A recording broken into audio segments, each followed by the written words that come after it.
What's happening, folks? I'm coming back today with some boxing news. Old Don King is at his old tricks again, it appears. A boxer named Imam Amir, or Amir Imam, is suing Don King Productions, uh, DKP, the initials, for fraud and deception. He has a Boca Raton, Florida, law firm handling the suit.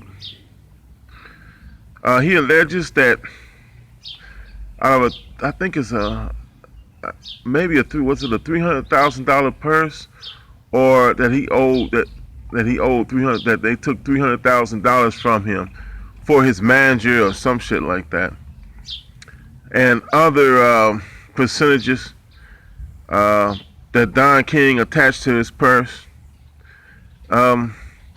This guy fought for a title, and he wound up getting a check for $29,000. I mean, he's really a lightweight guy. He might be a featherweight or something like that, and we know they don't get as much money as the heavier guys, but they get more than $29,000.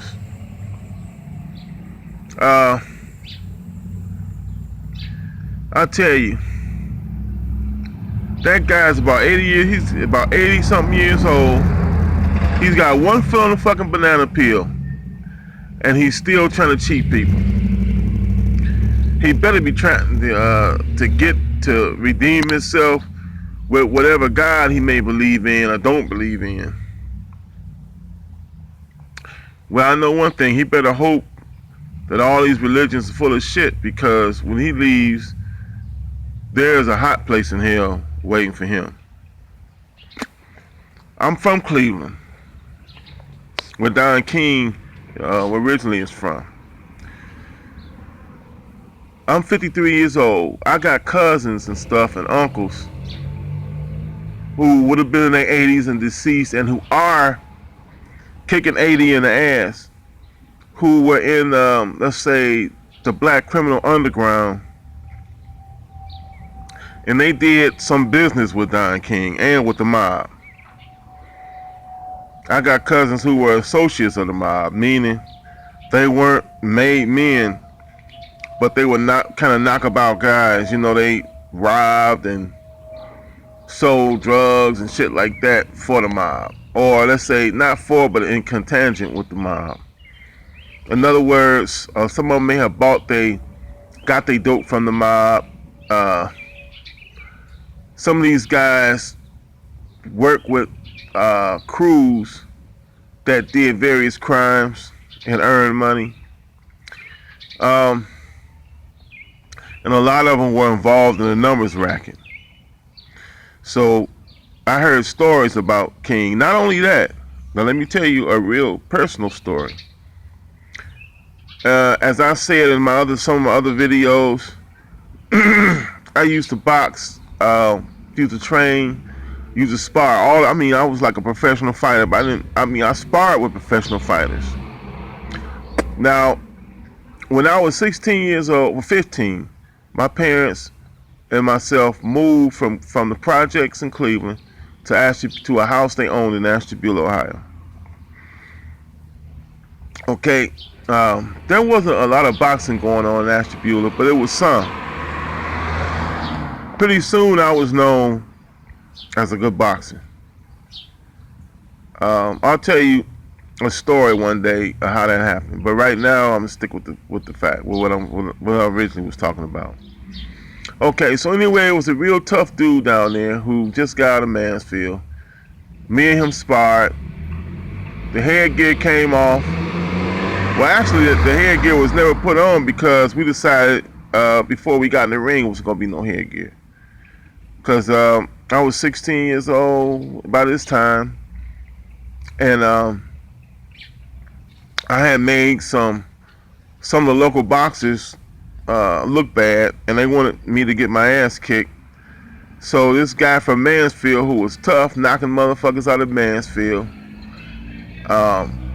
and he had some fights, and he was beating the shit out of people. And they brought me in to spar with him just to see me get my ass whooped. Okay. All right. I had jitters and butterflies with this guy because we'd be out jogging, and I'd be trying to make it after a couple of miles. I'd be like, oh my God, so tired. And I look around, and this motherfucker was sprint past me, just like in the Captain America movie. And the black guy, the Falcon, was jogging along, and Captain America came buzzing by him. It was like that. So this motherfucker was like a superhero. Maybe he had some of the shit in him that Big Baby had. I don't know. Probably not back then though. I don't think that shit was around. Not to that level.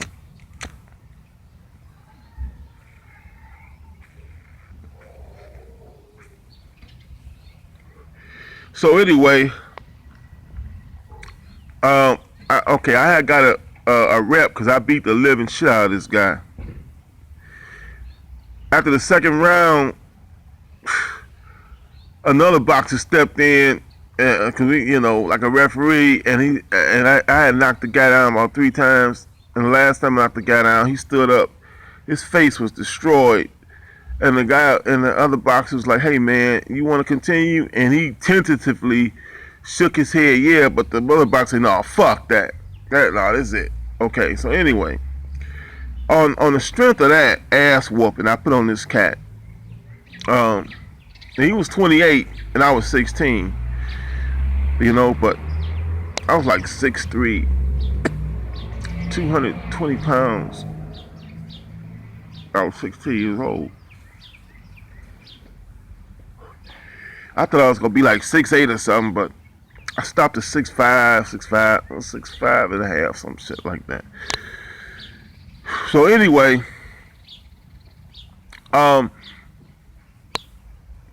this trainer and manager who wanted to get me under his wing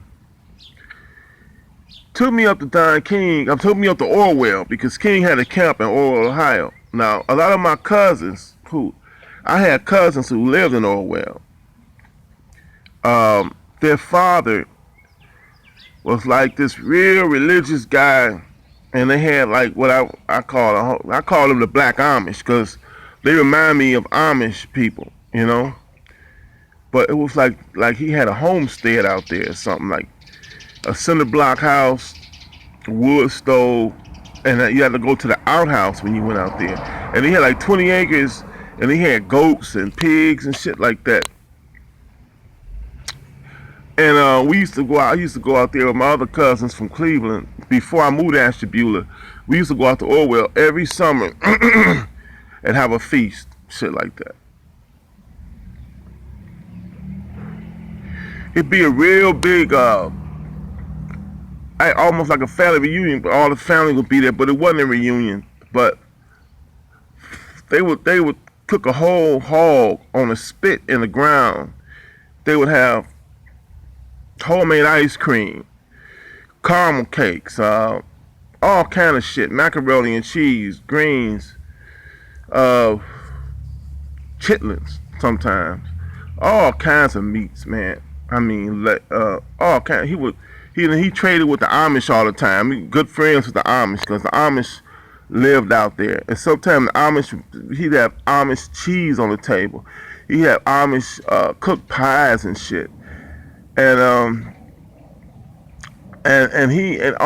his family was the only family that the Amish sometimes would let help them pick shit, and they get so much money a bushel or something. But I think they only did that because they were helping them out. You know what I'm saying? The Amish were helping them out because these motherfuckers, I mean, they still so religious, man. My cousins, they live in Warren and shit like that, Warren, Ohio now, but they are so goddamn religious, man. It's all of my cousins, the girls, was itching to have sex, but they would not have sex until they were married. That's how religious they were. Anyway, getting back to this, Some of my cousins, they even cooked for Don King out at that camp. They were some of the cooks out there. So anyway, I went out to the camp. And who was the guy? He was a light heavyweight. You know, he was the cruiserweight champion. I done forgot his goddamn name. He was tall about my height, but he was only about 195 pounds. I think he had a funny name. Alfonso Ratliff. That was him. Alfonso Ratliff. Anyway, he had just got through, and I went out there to spar with somebody, and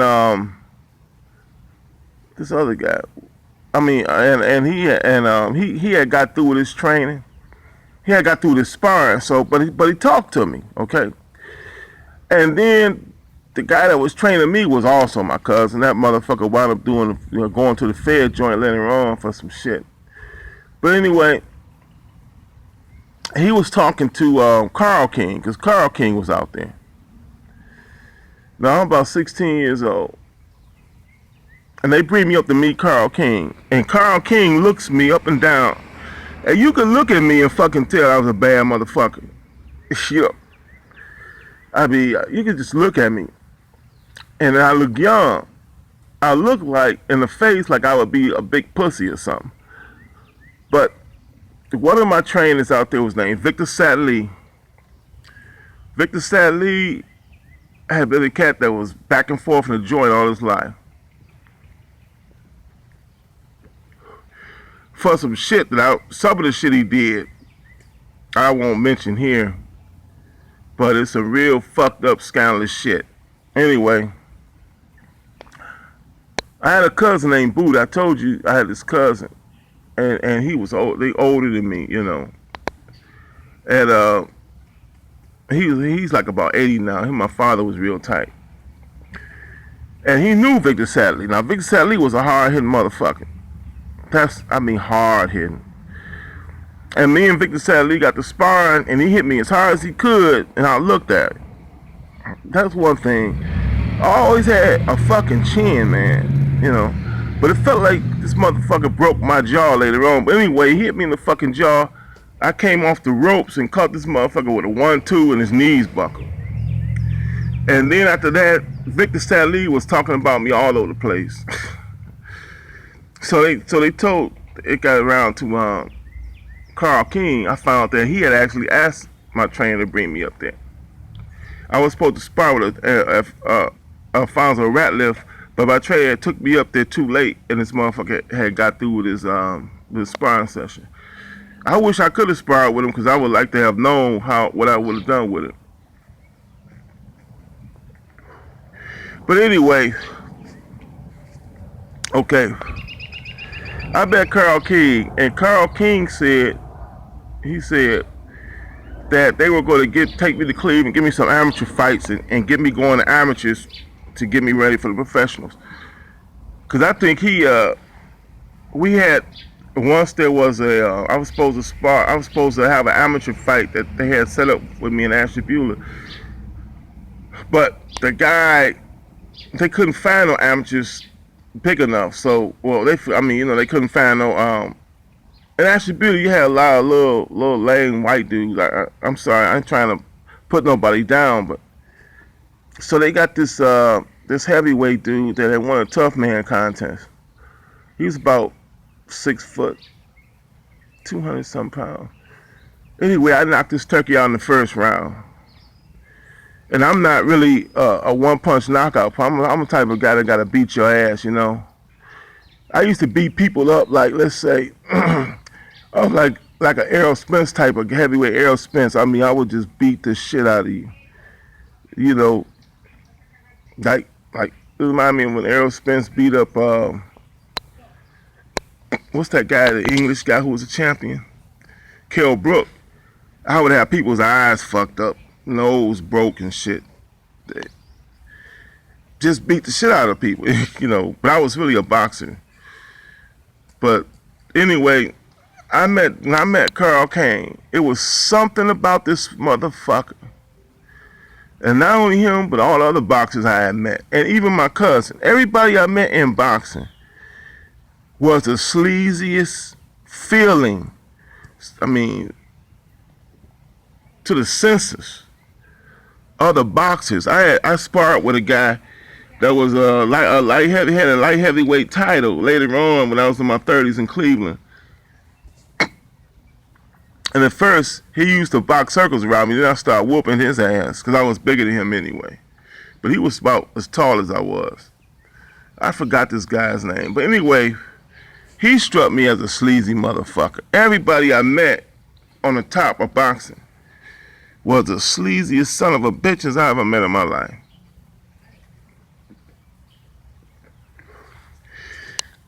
And see, I played a role like I was, nice guy, nice kid and shit.